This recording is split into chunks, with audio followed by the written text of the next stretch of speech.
ಮಹಾರಾಷ್ಟ್ರದಲ್ಲಿ ಮಹಾಯುತಿ ಸರ್ಕಾರ ರಚನೆಗೆ ಈಗಾಗಲೇ ಕೌಂಟ್ ಡೌನ್ ಶುರುವಾಗಿದೆ. ದೇವೇಂದ್ರ ಫಡ್ನವೀಸ್ ಮುಖ್ಯಮಂತ್ರಿಯಾಗಿ ಪ್ರಮಾಣ ವಚನವನ್ನ ಸ್ವೀಕಾರ ಮಾಡಲಿದ್ದಾರೆ. ವೇದಿಕೆಯಲ್ಲಿ ಈಗಾಗಲೇ ಎಲ್ಲರೂ ಕೂಡ ಆಸೀನರಾಗಿದ್ದು ಕಾರ್ಯಕ್ರಮ ಆರಂಭಗೊಂಡಿದೆ. ಮುಂಬೈನ ಆಜಾದ್ ಮೈದಾನದಲ್ಲಿ ಕಾರ್ಯಕ್ರಮವನ್ನ ಹಮ್ಮಿಕೊಳ್ಳಲಾಗಿದ್ದು ಮೂರನೇ ಬಾರಿಗೆ ಸಿಎಂ ಆಗಿ ದೇವೇಂದ್ರ ಫಡ್ನವೀಸ್ ಅವರು ಪ್ರಮಾಣ ವಚನವನ್ನ ಸ್ವೀಕಾರ ಮಾಡ್ತಾರೆ. ಹಾಗೆ ನೋಡೋಕೋದ್ರೆ ಕಿರಿಯ ವಯಸ್ಸಿನ ಸಿಎಂ ಆಗಿ ಅವರು ಶರದ್ ಪವಾರ್ ನಂತರದಲ್ಲಿ ಇವರೇ ಅಂತ ಹೇಳಬಹುದು. 2 ಬಾರಿ ಮುಖ್ಯಮಂತ್ರಿ ಆಗಿದ್ರು, ಈಗ ಮೂರನೇ ಬಾರಿಗೆ ಅವರು ಮುಖ್ಯಮಂತ್ರಿ ಆಗ್ತಾ ಇದ್ದಾರೆ. ಅದಕ್ಕೂ ಮುಂಚೆ ಪಕ್ಷದ ಅಧ್ಯಕ್ಷರಾಗಿಯೂ ಕೂಡ ಅವರು ಬಿಜೆಪಿಯಲ್ಲಿ ಕೆಲಸವನ್ನ ಮಾಡಿದ್ದಾರೆ. 1970 ಜುಲೈ 22ರಂದು ನಾಗಪುರದಲ್ಲಿ ಫಡ್ನವೀಸ್ ಅವರ ಜನನ. ಇನ್ನು ಮುಖ್ಯಮಂತ್ರಿಯ ಭಾಗವಾಗಿ ದೇವೇಂದ್ರ ಫಡ್ನವೀಸ್ ಅವರನ್ನ ಆಯ್ಕೆ ಮಾಡಿಕೊಳ್ತು ಬಿಜೆಪಿ. ಆದರೆ ಉಪಮುಖ್ಯಮಂತ್ರಿಯಾಗಿ ಯಾರನ್ನ ಮಾಡ್ತಾರೆ, ಎಷ್ಟು ಉಪಮುಖ್ಯಮಂತ್ರಿಗಳಿರ್ತಾರೆ ಅನ್ನುವಂಥ ಪ್ರಶ್ನೆಗೂ ಕೂಡ ಉತ್ತರ ಸಿಕ್ತು. ಇಬ್ಬರು ಉಪಮುಖ್ಯಮಂತ್ರಿಗಳಾಗಿ ಪ್ರಮಾಣ ವಚನವನ್ನ ದೇವೇಂದ್ರ ಫಡ್ನವೀಸ್ ಅವರ ಜೊತೆಗೆ ಅವರು ಕೂಡ ಸ್ವೀಕಾರವನ್ನ ಮಾಡ್ತಾರೆ. ಅಜಿತ್ ಪವಾರ್ ಘೋಷಣೆ ಆಯಿತು. ಅದಾದ ನಂತರದಲ್ಲಿ ಶಿಂದೆ ಅವರ ಬಗ್ಗೆ ಹೋಲ್ಡ್ ಮಾಡಿದ್ರು. ಈಗ ಅವರದ್ದು ಕೂಡ ಘೋಷಣೆ ಆಗಿದೆ.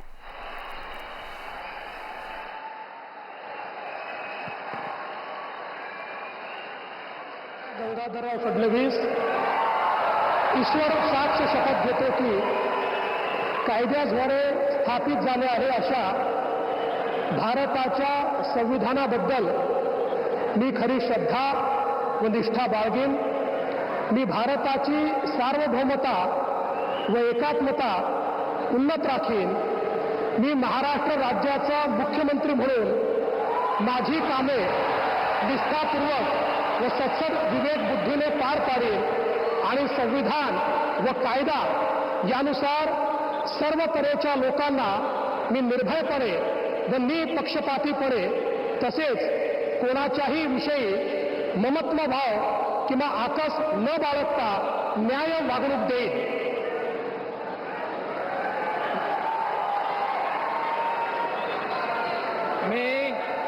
मी देवेंद्र सरिता गंगाधरराव फडणवीस ईश्वर साक्ष शपथ घेतो की महाराष्ट्र राज्याचा मुख्यमंत्री म्हणून माझ्या विचारार्थ आणली जाईल किंवा मला ज्ञात होईल अशी कोणतीही बाब असा मुख्यमंत्री म्हणून माझी कामे यथायोग्य पार पाडण्यासाठी आवश्यक असेल ते खेरीज करून एरवी मी कोणत्याही व्यक्तीला किंवा व्यक्तींना प्रत्यक्षपणे व अप्रत्यक्षपणे कळवणार नाही किंवा त्यांच्याकडे उघड करणार नाही.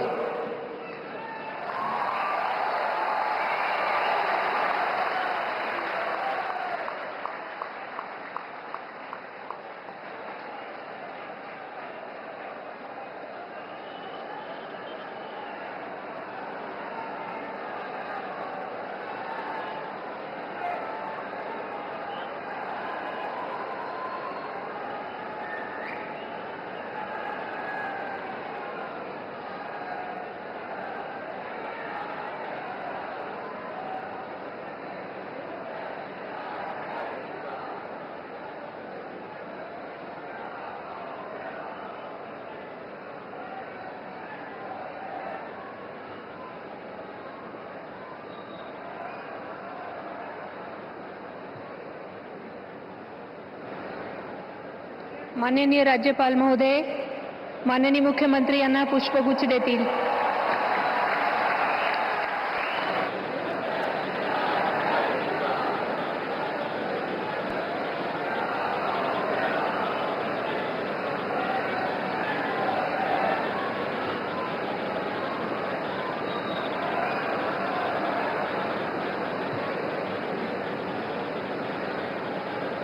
माननीय राज्यपाल महोदय, माननीय मुख्यमंत्री यांना पुष्पगुच्छ देतील.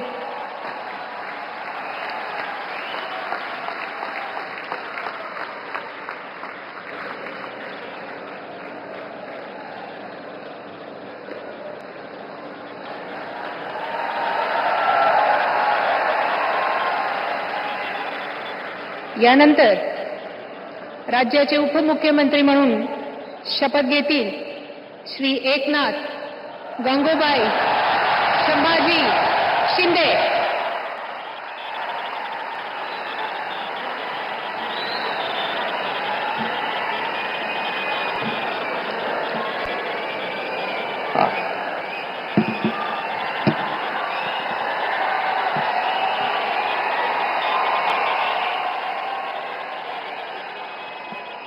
हिंदू हृदय सम्राट बाळासाहेब ठाकरे यांना वंदन.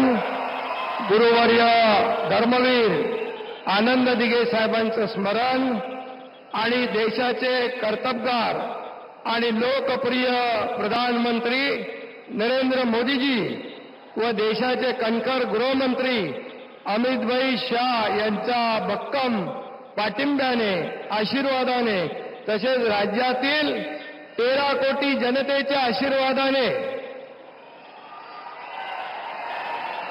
मी एकनाथ गंगूबाई संभाजी शिंदे ईश्वर साक्ष शपथ घेतो की कायद्याद्वारे स्थापित झाले आहे अशा भारताच्या संविधानाबद्दल मी खरी श्रद्धा व निष्ठा बाळगीन.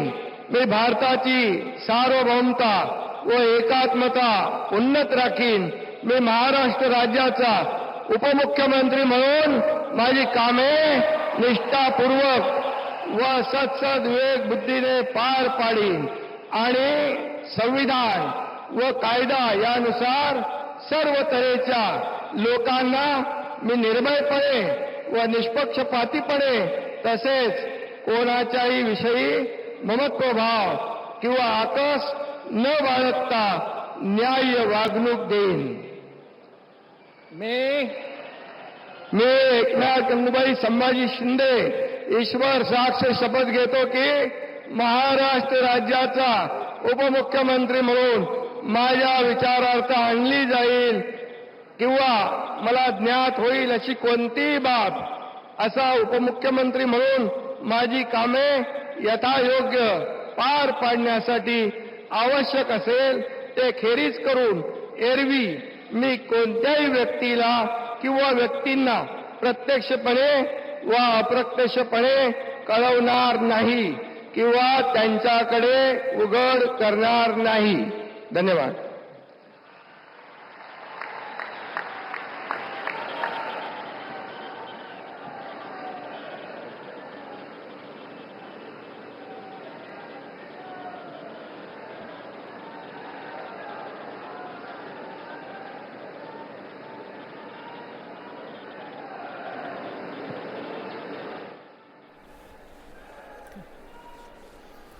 ಮಹಾರಾಷ್ಟ್ರದಲ್ಲಿ ಮಹಾಯುತಿ ಸರ್ಕಾರ ಈಗ 13-14 ದಿನಗಳಿಂದ ಕಸರತ್ತನ್ನು ಮಾಡಿಕೊಂಡು ಫೈನಲಿ ಪ್ರಮಾಣ ವಚನ ಕಾರ್ಯಕ್ರಮ ಇವತ್ತು ನಡೀತಾ ಇದೆ. ನಾನಾಗ್ತೀನಿ ಅನ್ಕೊಂಡು ಕೂತಿದ್ರು. ಆ ಕಡೆಗೆ ಏಕನಾಥ್ ಶಿಂದೆ ಸಿಎಂ ಆಗಬೇಕು ಅಂತೇಳಿ, ಆಮೇಲೆ ಅವ್ರಿಗೆ ಅನಾರೋಗ್ಯದ ಸಮಸ್ಯೆ ಆಯಿತು ಅಂತೇಳಿ ಮನೆಗೆ ಹೋಗಿ ದೇವೇಂದ್ರ ಫಡ್ನವೀಸ್ ಕೂಡ ಕೂತ್ಕೊಂಡ್ರು. ಫೈನಲಿ ದೇವೇಂದ್ರ ಫಡ್ನವೀಸ್ ಈಗ ಮುಖ್ಯಮಂತ್ರಿಯಾಗಿ ಪ್ರಮಾಣ ವಚನ ಸ್ವೀಕಾರ ಮಾಡಿದರೆ, ಏಕನಾಥ್ ಶಿಂದೆ ಅವರು ಉಪಮುಖ್ಯಮಂತ್ರಿಯಾಗಿ ಪ್ರಮಾಣ ವಚನ ಸ್ವೀಕಾರ ಮಾಡಿದ್ದಾರೆ.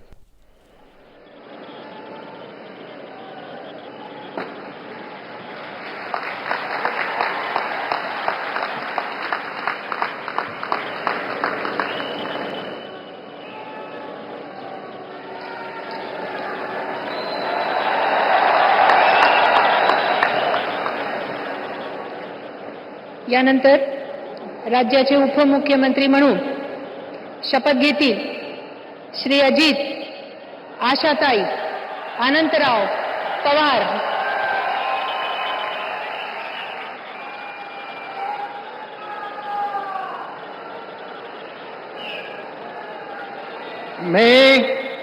मी अजित आशाताई अनंतराव पवार गांभीर्यपूर्वक प्रतिज्ञा करतो की कायद्याद्वारे स्थापित झाले आहे अशा भारताच्या संविधानाबद्दल मी खरी श्रद्धा व निष्ठा बाळगीन. मी भारताची सार्वभौमता व एकात्मता उन्नत राखीन.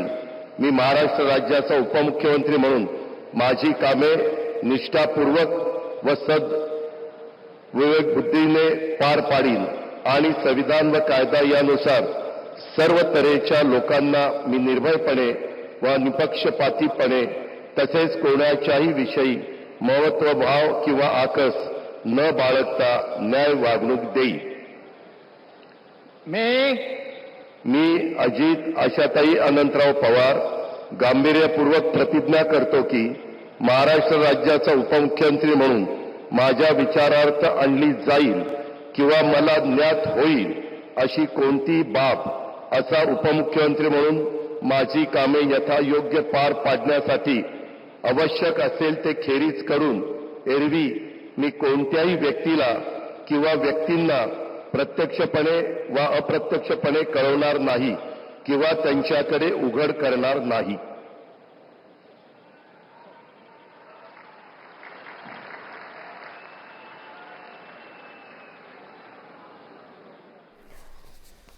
ಸೊ ಯಾವ ನಿರೀಕ್ಷೆ ಇತ್ತು ಮಹಾರಾಷ್ಟ್ರದ ಚುನಾವಣೆಯಲ್ಲಿ ಲೆಕ್ಕಾಚಾರಗಳು ಗೆದ್ದ ನಂತರ ಮುಖ್ಯಮಂತ್ರಿ ಯಾರಾಗಬೇಕು, ಏಕನಾಥ್ ಶಿಂದೆ ಇಲ್ಲ ಫಡ್ನಾವಿಸ್ ಅನ್ನುವಂಥ ಲೆಕ್ಕಾಚಾರ ಇತ್ತು. ಅದರಲ್ಲಿ ಫಡ್ನಾವಿಸ್ ಆದರು ಮುಖ್ಯಮಂತ್ರಿ.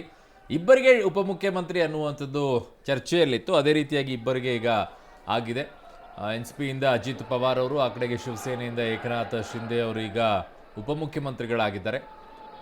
ಕಳೆದ ಬಾರಿಯೂ ಕೂಡ ಹಾಗೆ ಸರ್ಕಾರ ಚುನಾವಣೆಗೆ ಹೋದಂಥ ಸಂದರ್ಭದಲ್ಲಿ ಅದಕ್ಕಿಂತಲೂ ಮುಂಚಿತವಾಗಿ ಏನು 2022ರಲ್ಲಿ ಪಕ್ಷವನ್ನು ಒಡೆದು ಹಾಕುವಂಥ ಕೆಲಸ ಆಯಿತು. ಆಮೇಲೆ ಅಧಿಕಾರಕ್ಕೆ ಬಂದರು, ಶಿವಸೇನೆ ಒಡೆದು ಹೋಗಿ ಬಂತಲ್ವಾ, ಅದೆಲ್ಲ ಆದಾಗಲೂ ಕೂಡ ಅದಕ್ಕಿಂತಲೂ ಮುಂಚಿತವಾಗಿ 2019ರಲ್ಲಿ ಫಡ್ನವೀಸ್ ಮುಖ್ಯಮಂತ್ರಿ ಆಗಿರ್ತಾರೆ 5 ದಿನದ ಮಟ್ಟಿಗೆ. ಅದಾದ ನಂತರ ಅವರು ಅಧಿಕಾರವನ್ನು ಕಳ್ಕೊಳ್ಬೇಕಾಗತ್ತೆ. ತದನಂತರ ಸರ್ಕಾರವನ್ನು ರಚನೆ ಮಾಡಿದಾಗಲೂ ಕೂಡ ಆಪರೇಷನ್ ಎಲ್ಲ ಆದ ನಂತರ ಅವರು ಉಪಮುಖ್ಯಮಂತ್ರಿಯಾಗಿ ನಿಂತುಕೊಳ್ತಾರೆ. ಏಕನಾಥ್ ಶಿಂದೆ ಅವರಲ್ಲಿ ಮುಖ್ಯಮಂತ್ರಿ ಆಗ್ತಾರೆ. ಈಗ ರಿವರ್ಸ್ ಆಗಿದೆ.